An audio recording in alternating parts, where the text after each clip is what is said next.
Hey everyone, welcome back.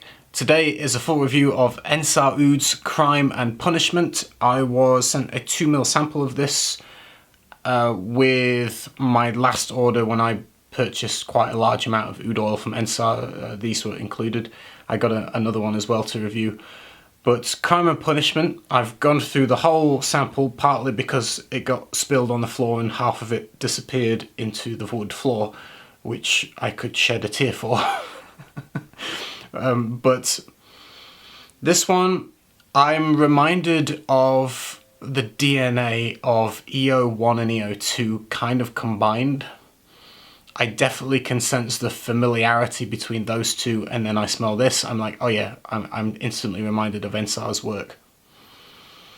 And when you first apply this, it's, first of all, the first thing I can think of is like, everything is so evenly blended that it's almost slightly impossible to pick out individual notes. It kind of, I feel like Ensar possibly blends in a way to make like this harmonious accord where everything is just merging into each other, and it's really difficult to individually pick out singular notes. You just get kind of this ocean of senses coming at you. That's the best way I could describe it. But in general, the opening is slightly spiced. There's slightly green notes. I pick out the deer musk straight away from the top note, and it's the deer musk that I guess is reminding me of EO number 2, which is heavily deer musk based. And so you get that musky, almost dry kind of quality. I feel like the musk in this and in EO2 had the best way I can describe it is the muskiness is like a fluid quality that's dry, and that's really difficult to explain. But there's something slightly, like when you breathe in, it kind of, you feel like the moisture evaporating from your mouth. I mean, it's got a drying sensation to it. But I get the musk for sure. Like I say, dabbles of spice and green, first of all, in the initial top notes. As it starts to move through the fragrance a little bit, I do get kind of slight, what I would say, floral / incensey vibes. I'm almost reminded of like specifically floral scented incense sticks burning. It's got this incensey quality, but clearly florals woven in there. And you start to pick out more of the sandalwood, and it's creamy and smooth and rich. And that sandalwood is just kind of merging and swimming into the musk. Some of the florals in here are things like frangipane and ylang ylang, and I think those give or help. They complement the creaminess of the sandalwood, because those florals in themselves are thick, creamy, sweetened florals, and I think they pair very well with the sandalwood. And so that's kind of what's adding to this incensey-like floral quality in the heart of the fragrance. Again, mixing with this creamy sandalwood and the kind of dry but fluid kind of musk, which again is kind of unusual, but it's like a signature vibe, which I am definitely, like I say, reminded of EO2. I did notice walking around with this around my neck was a slight kind of fruity kind of nuances coming, and raspberry was listed on the notes, and I think if raspberry hadn't have been listed, I'm not sure I would have guessed raspberry.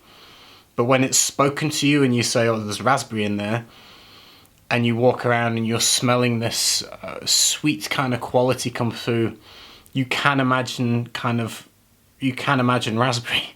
So it does have a fruity kind of quality to it too, mixed with these florals and woods and musks. The oud, to me, is very pretty. There's no animalic in this. There's no goat hair barnyard funk at all whatsoever. For my experience of it, I was kind of feeling more into the sandalwood and the musk.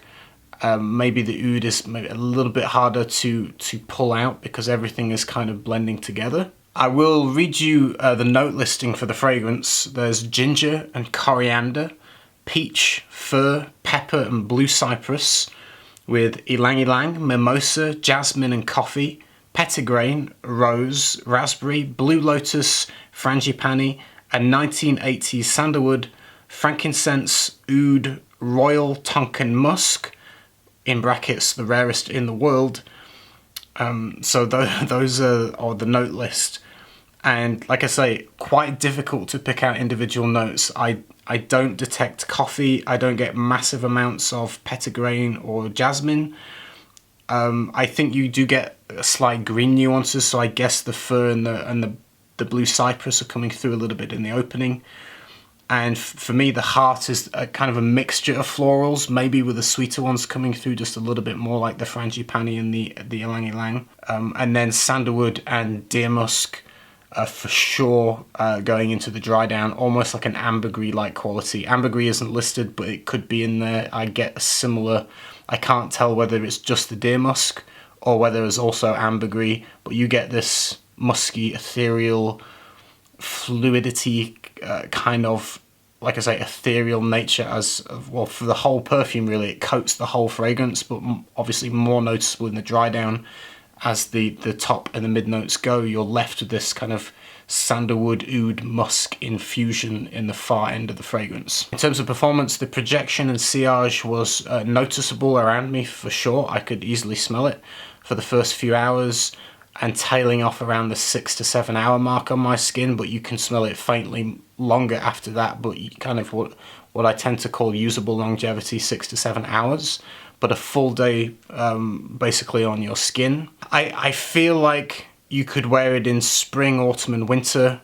It might be a little bit too musty for the summer heat, possibly, I'm not sure. Maybe if you went lighter on the sprays, depending on the climate, if it was less humid and more dry, I think it would probably be okay. In a humid environment, in the heat, maybe a bit much. And I don't see a gender to it personally. I think a woman or a man could wear it. It's very rich. It's hard to kind of take apart because, like I say, everything is kind of coming together and you're getting this huge kind of nose fest of you're not quite sure what's going on, but everything's hitting you all at once. And so it's sometimes these perfumes that do that can, I feel like they almost come across simple. Like you could be fooled into thinking that it's a really simple fragrance and easy to put together in a way, because you're smelling something that your brain's not registering all the notes. You're just smelling an accord and you're thinking, oh well, that's very simple. But when you really try to smell it and you try to figure it out, you realize that there's a lot going on in there, but it's just so well merged together that it's extremely difficult to pick it apart. So it's like simple and complex at the same time, which is something I've mentioned before with other fragrances. There's like a simplicity if you kind of just take it on face value, but a complexity when you really try to understand it and smell it and realize that everything's happening all at once, and it's just quite difficult to digest that. But a definite DNA that I recognize, and if you've tried it, let me know your thoughts, how you feel about it, and that's it. Hope you enjoyed the video, and I will see you again with another one. Take care, everyone.